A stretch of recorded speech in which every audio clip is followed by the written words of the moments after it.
नमस्कार दोस्तों, स्वागत है आप सभी का तंवर राजपूत मोटिवेशन में। और आज हम बात करने वाले हैं आइडिया के बारे में। आइडिया का Q4 का रिजल्ट आ चुका है और इस रिजल्ट के बारे में आपको कुछ बताना चाहता हूं कि क्या है इस कंपनी में, क्या करना चाहिए, किस तरह से आपको यहां पर सोचना चाहिए। तो यहां पर अगर हम बात करें तो यहां पर अब हम बात करें इसके जो मार्च जो तिमाही के जो रिजल्ट आए हैं उसमें इसको कितने का घाटा हुआ है आपको यहाँ से पता होना चाहिए कि 7,674 करोड़ रुपए का घाटा हुआ है। और इनका जो आरपू है, आरपू आप पता है ना आपको कि पर यूजर कितना ये पैसा ले पाते हैं, उसके बारे में हम बात करते हैं 146 से है। तो इसके बारे में हम लोग पूरी जानकारी यहाँ पर लेंगे। अगर हम चार्ट पर इसको देखते हैं तो यहाँ पर आप देख सकते हो कि चार्ट पर अगर आपको दिख रहा होगा तो आज इसमें थोड़ी सी गिरावट आपको देखने को मिल रही होगी। अगर हम बात करें तो यहाँ से 0.7% के आसपास गिरावट देखने को मिली है, लेकिन लास्ट 5 दिन में अगर हम बात करें तो 3.5% ये स्टॉक चढ़ता हुआ दिखाई दिया है।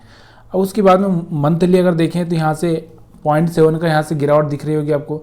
उसके बाद में अगर हम बात करें यहाँ से 1 महीने की 6 महीने की तो 10% की गिरावट 6 महीने में यहाँ पर आपको दिखाई दे रही है। और अगर 1 साल की अगर हम बात करें यहाँ पर तो 1 साल में आपको दिख रहा होगा 85% यहाँ से एक अच्छा सा मोमेंटम आपको दिख रहा होगा। 7 रुपये के आसपास यहाँ पे 7-8 रुपये के आसपास चलता था।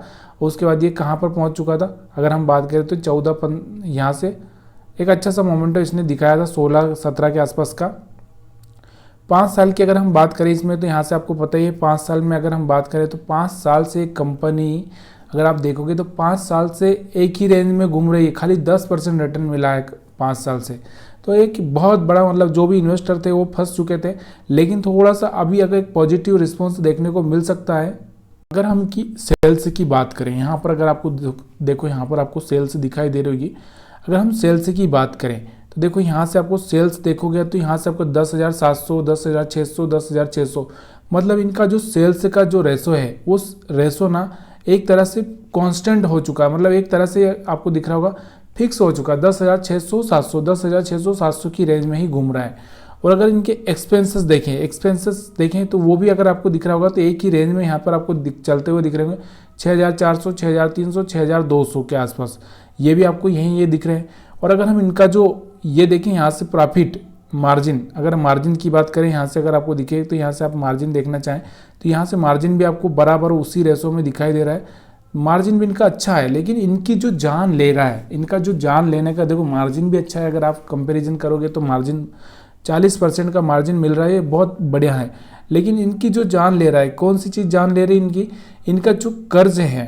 अगर हम बात करें यहाँ से इनके कर्ज के बारे में तो यहाँ से जो इनका इंटरेस्ट जा रहा है ना, इंटरेस्ट की अगर हम बात करें यहाँ से आपको दिख रहा होगा तो यहाँ से आपको दिख रहा होगा 6,500, 6,500, 6,280 यहाँ से इनका इंटरेस्ट जा रहा है। इंटरेस्ट मतलब समझ रहे हो आप, जो कर्ज ले रखा है उसका खाली इंटरेस्ट भर रहे हैं, मतलब ब्याज दे रहे हैं। तो और दूसरा यहाँ पर एक और इनके पास में जो डेप्रिसिएशन का यहाँ पर एक पॉइंट है, ये भी यहाँ पर आपको दिख रहा होगा। ये दो ही चीज़ें यहाँ पर इनकी जान ले रही है। इसकी वजह से कंपनी को क्या हो रहा है, घाटा हो रहा है। अगर ये दोनों ही चीज़ें अगर आपको नहीं मिले, मान लो यहाँ पर ये दोनों ही चीज़ें ना हो तो यहाँ से आप देखो 5 और 6 अगर हम मोटा मोटा समझे तो 11,000 करोड़ का यहाँ से प्रॉफिट हो सकता है। मतलब जो यहाँ पर 7,000 का यहाँ से आपको प्रॉफिट देख रहा है तो 11,000 में कन्वर्ट हो सकता है, मतलब 4,000 के आसपास यहाँ से प्रॉफिट में जा सकती है। लेकिन ये जो कर्ज ले चुके हैं उस कर्ज की वजह से यहाँ से अगर इनका अर्निंग पर रेशो देखें तो यहाँ से आपको दिख रहा होगा माइनस में जाता हुआ आपको दिखाई दे रहा होगा। यहाँ से अगर आप देखोगे तो यहाँ से हर बार यहाँ से माइनस में जाता हुआ दिख रहा है।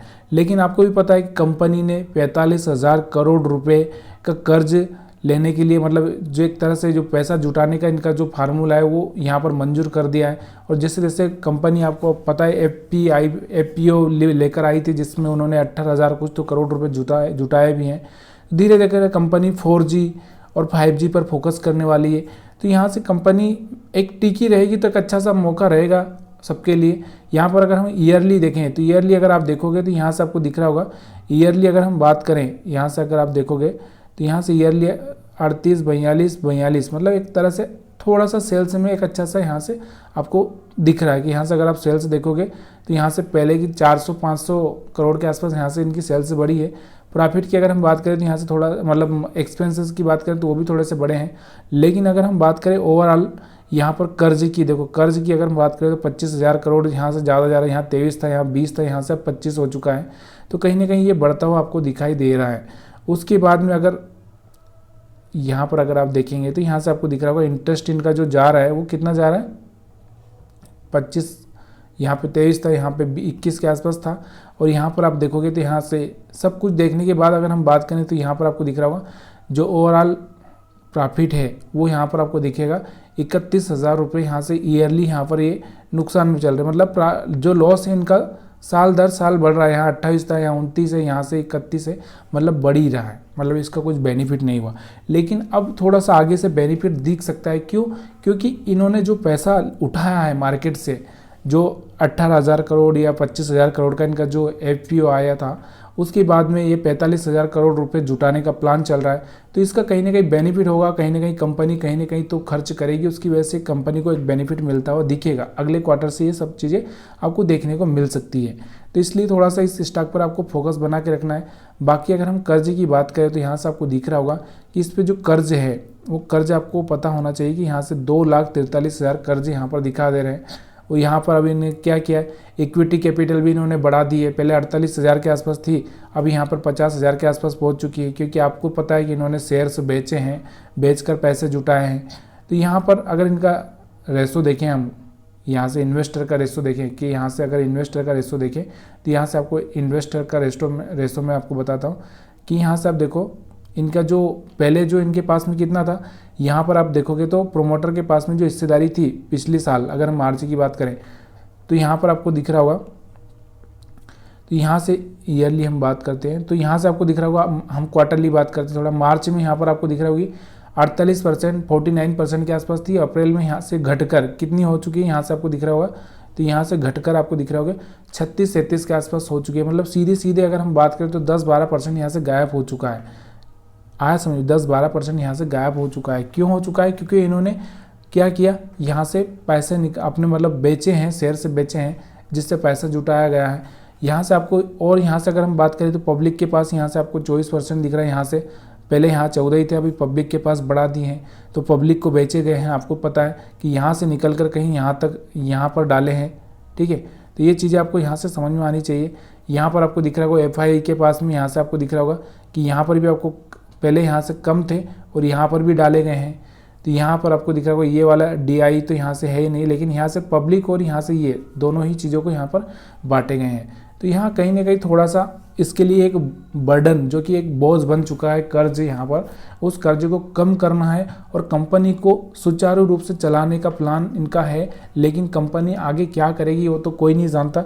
लेकिन फिर भी अगर आप चाहते हैं तो थोड़ा सा इस पर फोकस करके रख सकते हैं, स्टडी कर सकते हैं।